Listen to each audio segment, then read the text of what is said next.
नमस्कार, मैं हूं आपका अपना विकास दुबे और आप लोग देख रहे हैं मेरा ब्लॉग। आज मैं आप लोगों से बात करने वाला हूं जीवनदायिनी नदी मां गंगा को लेकर के।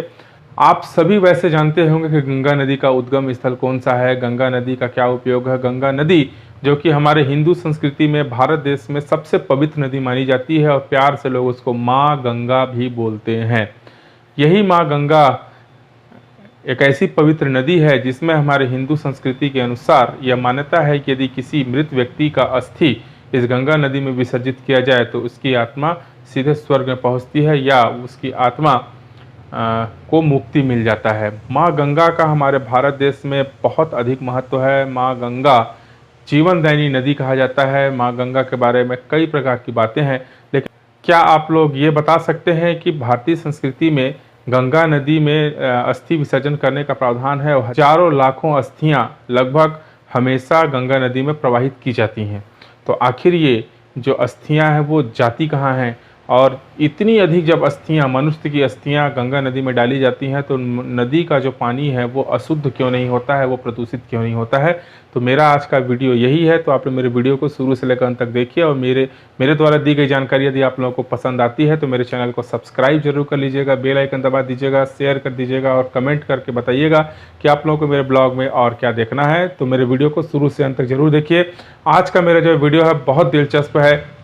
ये हमारी भारतीय संस्कृति से जुड़ा हुआ चीज़ है। इसको मेरे को लगता है आप सभी को देखना चाहिए और ख़ास करके दूसरों को भी इसको शेयर कर दें, जो हमारे ये जो प्रमुख माँ गंगा है इसके बारे में लोग जान सकें, इसकी महत्वता को समझ सकें। तो मेरे वीडियो को शुरू से लेकर अंत तक जरूर देखिएगा।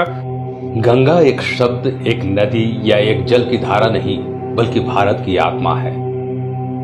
गंगा ना होती तो भारत कभी अध्यात्म के मार्ग में इतनी उन्नति नहीं कर पाता। गंगा का उद्गम हिमालय से होता है। गंगोत्री को गंगा का उद्गम स्थल माना गया है। गंगोत्री उत्तराखंड राज्य में स्थित एक तीर्थ है।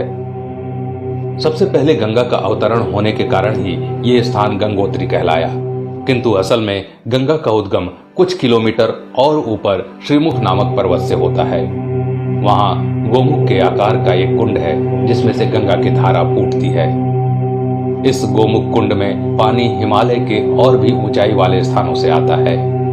हिमालय से निकलकर ये नदी प्रारंभ में 3 धाराओं में बंटती है, मंदाकिनी, अलकनंदा और भागीरथी। उत्तराखंड के देवप्रयाग में अलकनंदा और भागीरथी का संगम होने का दृश्य बड़ा ही विख्यात है। बाद में ये धारा गंगा के रूप में हिमालय से ऋषिकेश और फिर हरिद्वार के बाद मैदानी इलाकों में प्रवेश करती है। इसके बाद ये नदी उत्तराखंड के बाद उत्तर प्रदेश होते हुए बिहार में पहुंचती है और फिर पश्चिम बंगाल के हुगली पहुंचती है। इसके बाद ब्रह्मपुत्र नदी से मिलकर गंगा समुद्र में समा जाती है। इस स्थान को गंगा सागर कहा जाता है। हिमालय से बंगाल की खाड़ी तक गंगा अपनी यात्रा में चारों तरफ सुख समृद्धि बांटती रहती है।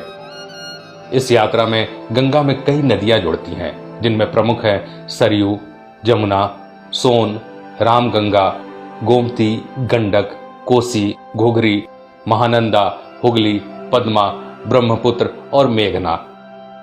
पौराणिक मान्यता के अनुसार गंगा नदी को भागीरथ ने स्वर्ग से धरती पर उतारा था। गंगा श्री हरि विष्णु के अंगूठे से निकलकर भगवान शिव की जटाओं में आकर बस गई थी, क्योंकि गंगा का वेग इतना प्रचंड था कि अगर सीधे गंगा धरती पर आती तो पृथ्वी का संतुलन ही बिगड़ जाता। राजा भगीरथ इक्ष्वाकु वंश यानी कि भगवान राम के ही पूर्वज हैं। ब्रह्मा से लगभग 23वीं पीढ़ी बाद और श्री राम से लगभग 14वीं पीढ़ी पूर्व भगीरथ हुए। भगीरथ ने ही गंगा को पृथ्वी पर उतारा था। हिंदुओं का ऐसा दृढ़ विश्वास है कि गंगा में स्नान करने से उनके पाप नष्ट हो जाते हैं। हर हिंदू की अंतिम इच्छा यही होती है कि मरने के बाद उसकी अस्थियां गंगा जी में प्रवाहित की जाएं।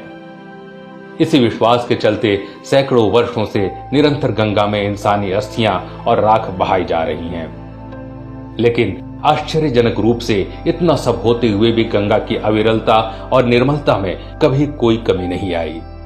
इसके पीछे क्या वजह है, ये हम आज इस वीडियो में जानेंगे।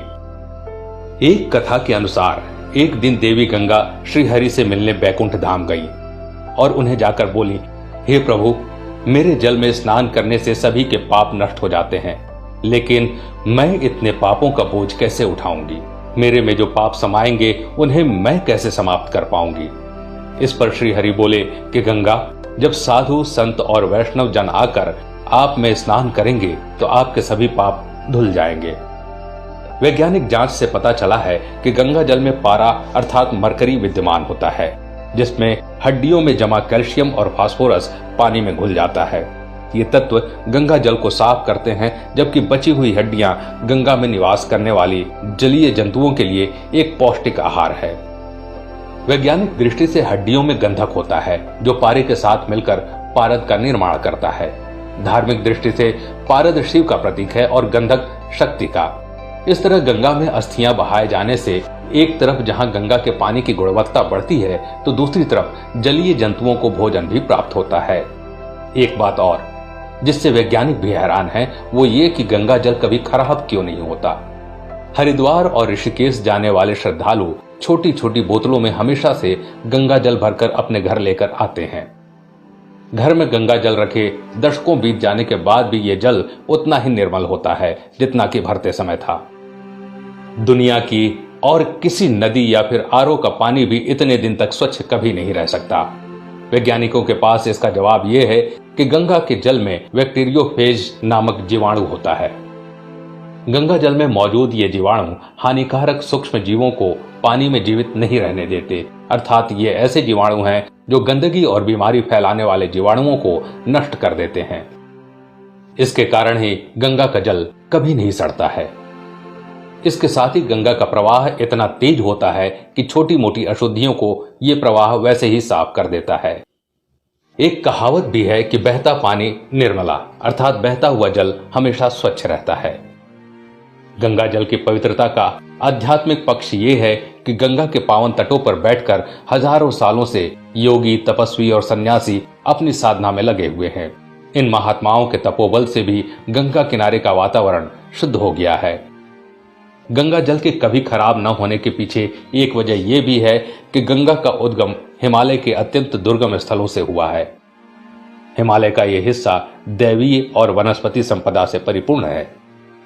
गंगा के जल में भी इन औषधि और जड़ी बूटियों का कुछ सार सम्मिलित हो जाता है। इस वजह से भी दशकों बीत जाने के बाद भी गंगा का जल उतना ही पवित्र और स्वच्छ बना रहता है। इन्हीं सब कारणों के चलते भारत में गंगा को एक नदी नहीं बल्कि मां का दर्जा दिया गया है।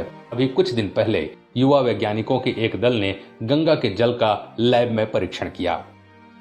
उस जांच में यह पाया गया कि वर्तमान हालातों में गंगा का जल घरों में लगे आरओ प्यूरिफायर से भी ज्यादा शुद्ध हो गया है। मतलब अगर गंगा को औद्योगिक प्रदूषण से मुक्त कर दिया जाए तो इसका जल पूरी दुनिया में सबसे ज्यादा पवित्र है, इसमें कोई शक नहीं। दोस्तों, आज के लिए बस इतना ही। अगर वीडियो पसंद आया तो लाइक करिएगा